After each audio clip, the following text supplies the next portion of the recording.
Welcome to the WACO Experience, an American story. We, the people. With your host, D. Scott Smith. In order to form a more perfect union. Interviews with leaders in business, government, and nonprofit organizations. Promote the general welfare. Jobs, products and services, and infrastructure for strong communities. Secure the blessings of liberty. The WACO Experience is an American story, a story of communities across America. It is your story. The inside of your air conditioner is one of the nastiest things in your home, most likely. You're breathing in all of that every time your system's on because the air in your home is passing across that dirty coil, that biological growth that's building up in that system.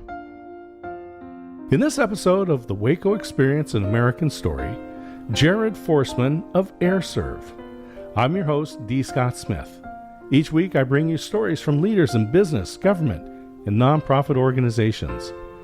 You can learn more about this program, our sponsors, and the podcast version of this show by going to our website, thewacoexperience.com. This program is made possible by our sponsors: White Bluffs Construction, custom building, home remodeling. Call Seth at 254-227-2002 and schedule a White Bluffs Construction to build your patio, deck, pergola, or maybe you're ready to build that custom home. Visit their website, whitebluffsconstruction.com. ChordBuddy is the world's best way to learn guitar. This Shark Tank winner is made in America. Travis Perry wanted to teach his daughter to play guitar. He told her about a magic gizmo to help. She said, "Daddy, build one for me." That night, the ChordBuddy learning system was created. Learn more at thechordbuddy.com. Biddy and Beau's Coffee offers hot and cold beverages, catering, and provides employment for people with disabilities. They have a community room you can reserve and use at no cost. Visit Biddy and Beau's Coffee today at 110 Franklin in Waco. The Cactus Rose Ranch offers Western riding lessons for beginners, intermediate, and advanced riders. Bring your own horse or use one from right there on the ranch. You'll learn confidence and fundamental horsemanship from day one. Learn more online at thecactusroseranch.com. Heart of Texas TV Indoor Billboards. My friend JB, James Battle, former helicopter pilot for the U.S. Army, and his team at Hot TV amplify your brand where it matters most. Be seen where your customers eat, work, shop, and play. Learn more on the web at hotdigitaltv.com. D. Scott here, and I'm back at the Baylor Club. I just love recording here. The service is always great. View is fun, and just a nice facility to be in. And I'm here with Jared Foreseman from AireServ. Let's get an introduction. Jared, go ahead. Yeah, I'm Jared. I'm with AireServ Heating and Air Conditioning. I've been with the company for a little over 3 years. We serve Central Texas, kind of the greater Waco area, but we also go up as far as Meridian, and we have another branch that's actually in Granbury as well, and that covers the Johnson County. So between those two shops, we've got kind of that whole central market locked down.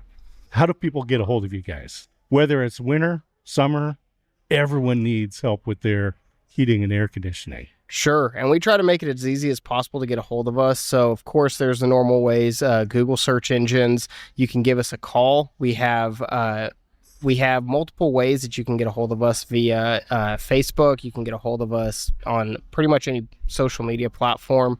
But we also have another thing that we've just introduced where we do have a thermostat that can actually go on your wall, and it actually will have a QR code on there that if your system has an issue, you can actually scan that and it will actually give us a call.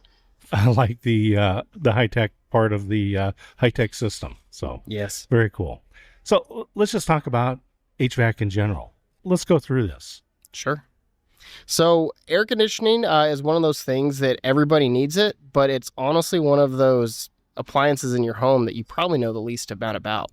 A lot of times we come across people who haven't changed their filter in a very long time, or they didn't even know that they were supposed to change their filter.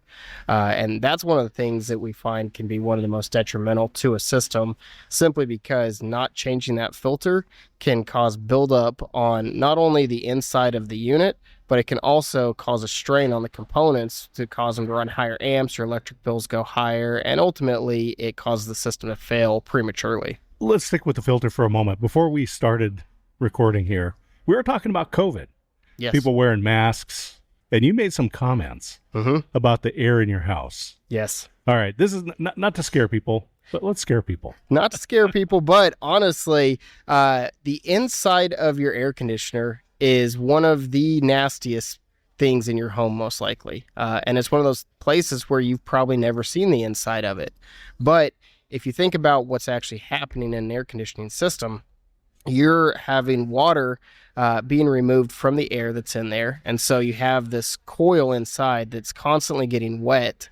And then it's going from warm to cold to warm to cold whenever your system is shutting off or on. And so you a lot of times get a buildup of, we call it biological growth, because unless you do a test, you don't know what it is. It's just a little incubator.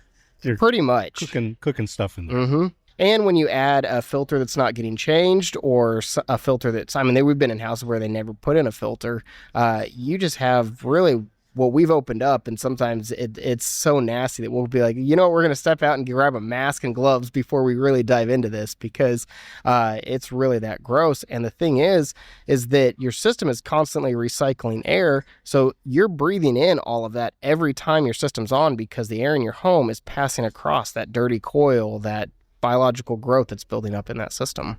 All right, filters. I've seen the filter on our system. How often should I change it? So if you're using a regular 1-inch pleated filter, we'd probably recommend at least changing that once a month, because the thing with filters is that the more that they build up, the less airflow you have going across them. And so if you have less airflow going through your system, you're actually hurting the system, because now your motor's trying to run harder, and you also have your outdoor equipment running harder. So you'd really want to change those at least once a month.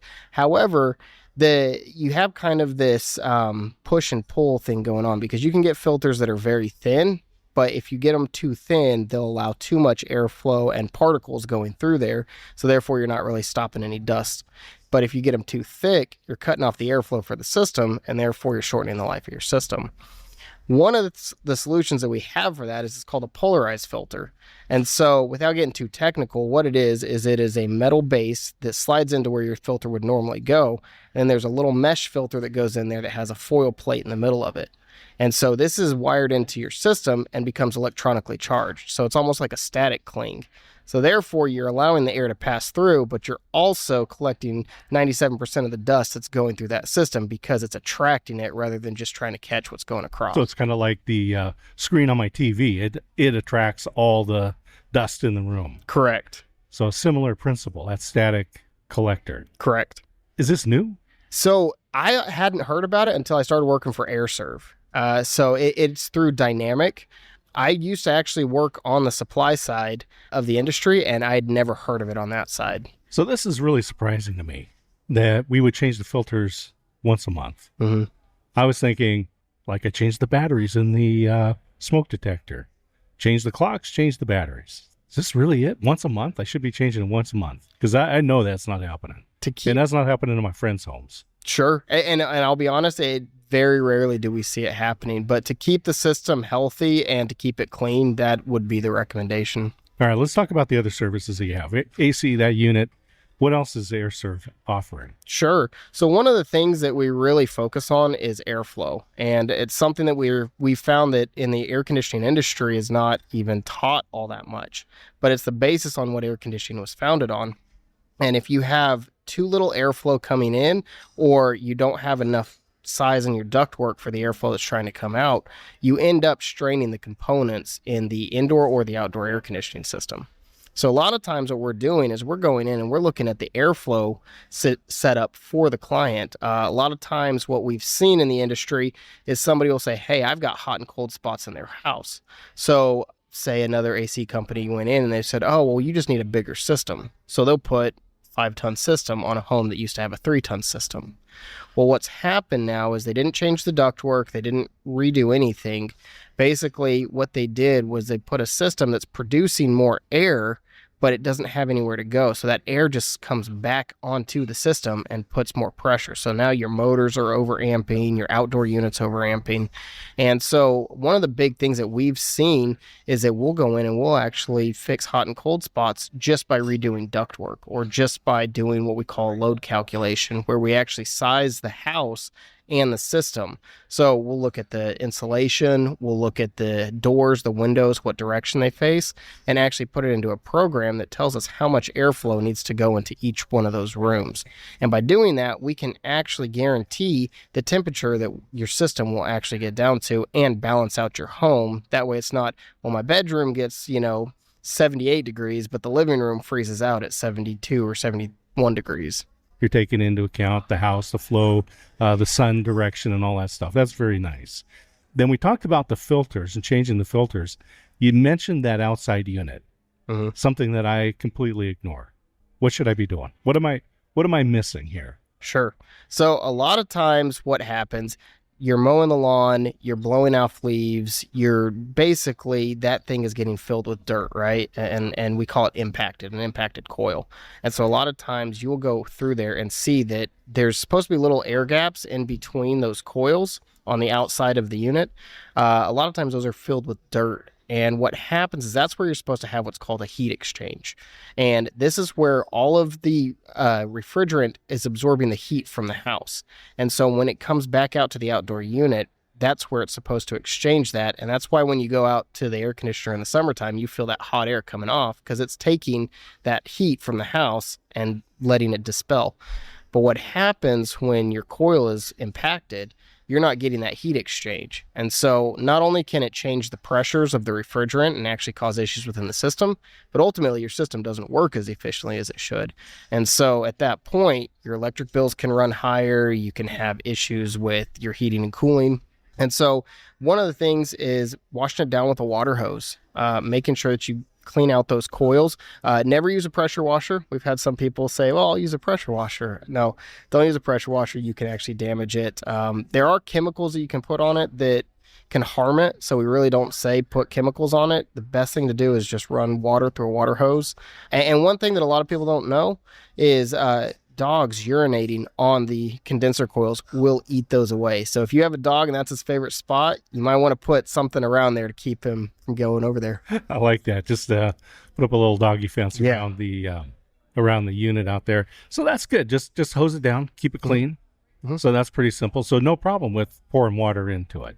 No problem with it getting wet at all. AireServ is one of the companies from Neighborly. Correct. One of the franchise opportunities that's out there.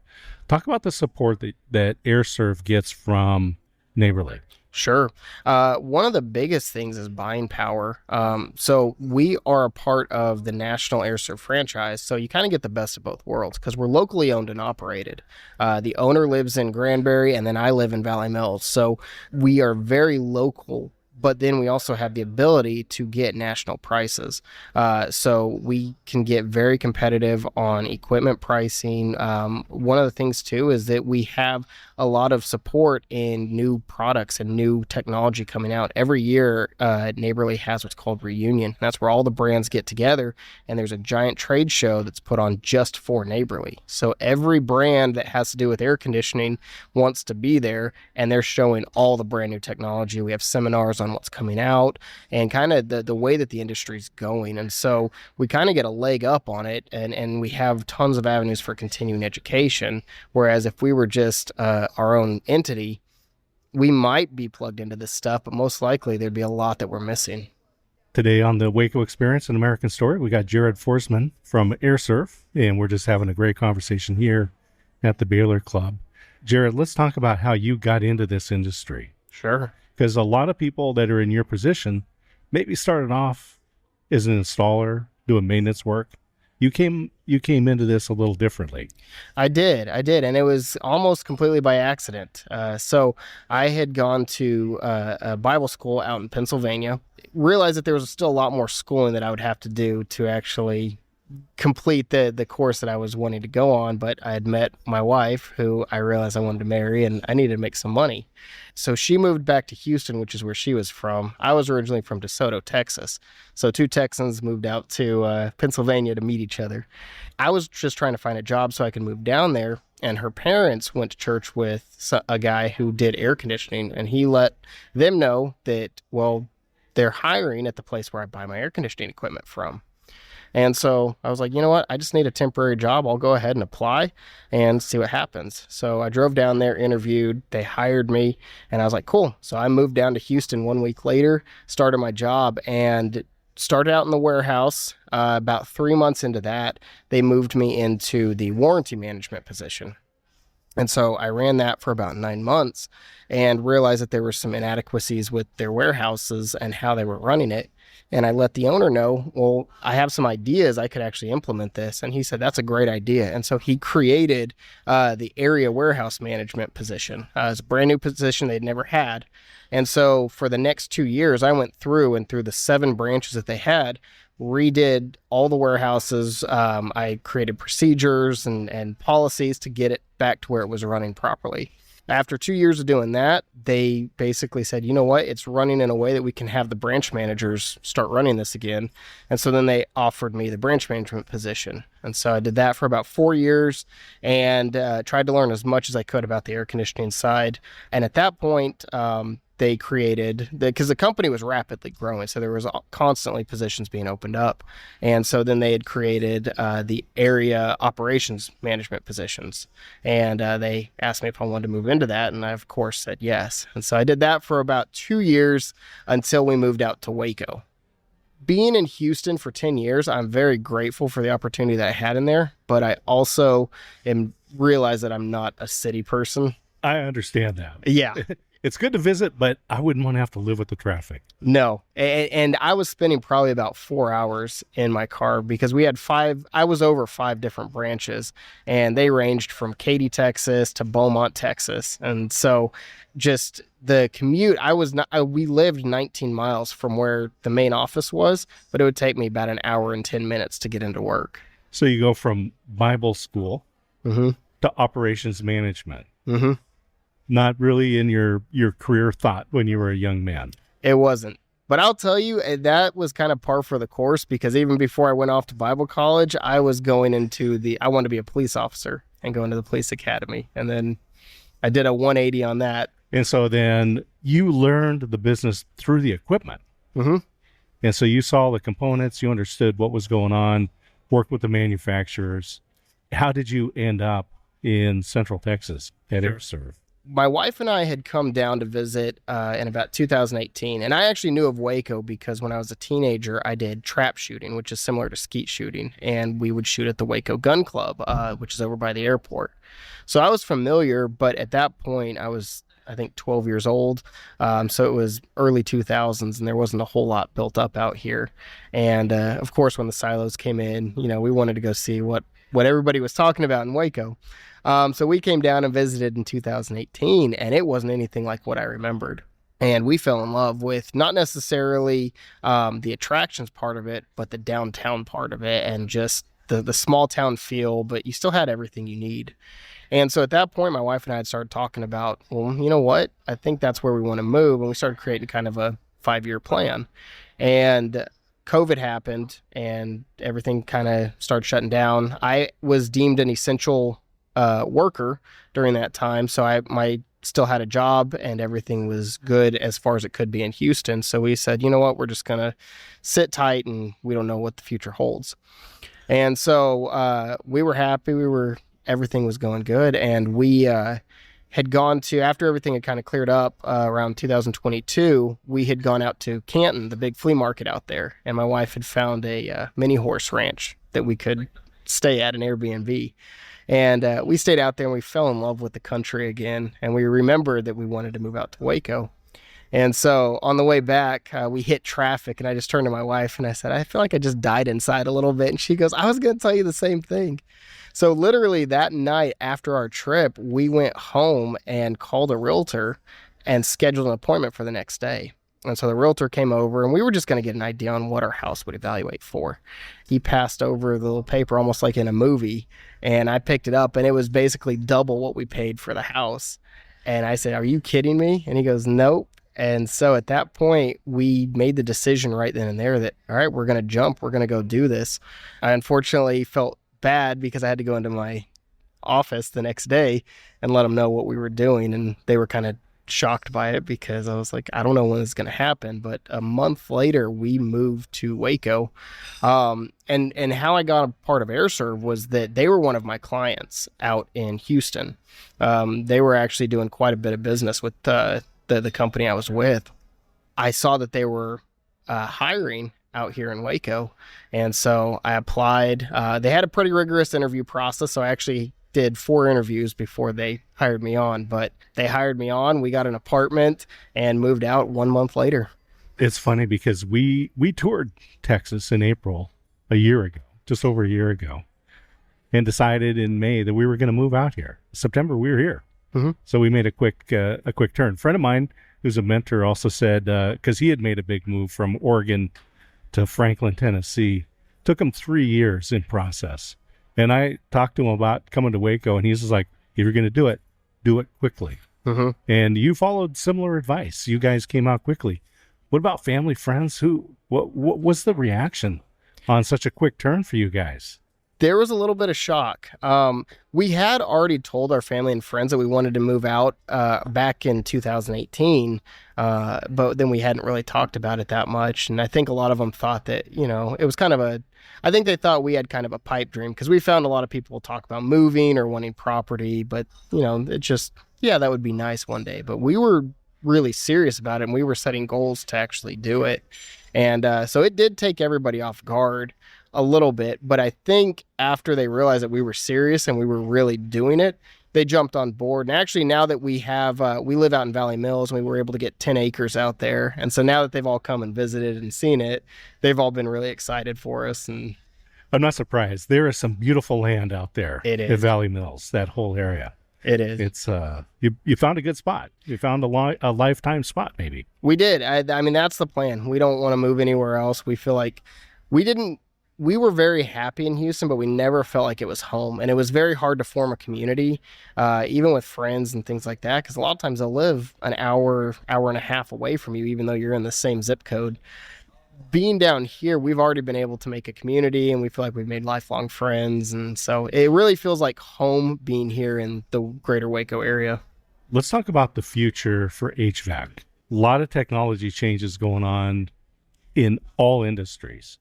And I imagine that the HVAC world is also making a lot of advancements. What are you seeing? Oh, well, even within just the last 3 years, there's already been 2 major changes that's happened. So the first one that happened was around 2022, and it was where the government changed the rating, which they have the SEER rating, which is Seasonal Energy Efficiency Ratio. This was basically their way of testing how efficient a system is. But the way that they were doing it was deemed that it wasn't realistic. The ratings that were coming across weren't actually how a system functions in real life because they're testing them in laboratories. And so they made the change that the minimum rating had to go up to 14.2 SEER rating. So all the ratings changed across the boards. So all of a sudden you had all these manufacturers who had this equipment could no longer sell it in the southern regions. Now up north you can sell them a little bit easier because you don't have the cooling season or the need for cooling like we do down here. So that was the first big one. So you had all these manufacturers were changing their equipment lines over. Well, then we just had this past year the EPA starting to phase out the R410A equipment. So there was, if for those who don't know, refrigerant has been contested for a while. R22 was one of the main refrigerants that was being used for a really long time, and it was deemed that it was causing issues with the ozone in the earth, especially because of bad practices, people not actually recovering refrigerant like they're supposed to. And so that was phased out and replaced with R410A. Well, R410A has been the main refrigerant for the last 15 years. Well, that was now deemed that it had GWP, which it stands for global warming potential. And so that has now been phased out. So you can still get the equipment and it can still be installed this year, but after this year, so what previous year manufacturers had to stop producing them. So now what's out on the market is what's out on the market. Those can still be installed for one more year, but then after that, no more R410A. And then they're going to start phasing the refrigerant out completely to where it won't be manufactured. And so there's two refrigerants, R32 and 454B. And depending on which brand of equipment you get, it's going to have one of those refrigerants in it. We're not sure for how long. So we've had 2 refrigerant changes within the last 20 years. So who knows how many are going to keep coming. And that's only on just the regulation side of it. Once you get into technology, air conditioning technology has gone way up. You have multiple things that you can do. There are systems now that are completely communicating, which means the thermostat is communicating with the indoor equipment and the outdoor equipment. So both of those have big computer boards on them, and the whole thing is constantly communicating with each other to keep your home cool and set at the set point that you want it. That way it's not just coming off and on, off and on. So you guys are mainly doing residential, but you're a small business here in the community. Correct. Let's talk about business conditions in Central Texas. Sure. What are you seeing? And let's just kind of leave people with some inspiration for living in Central Texas. Sure.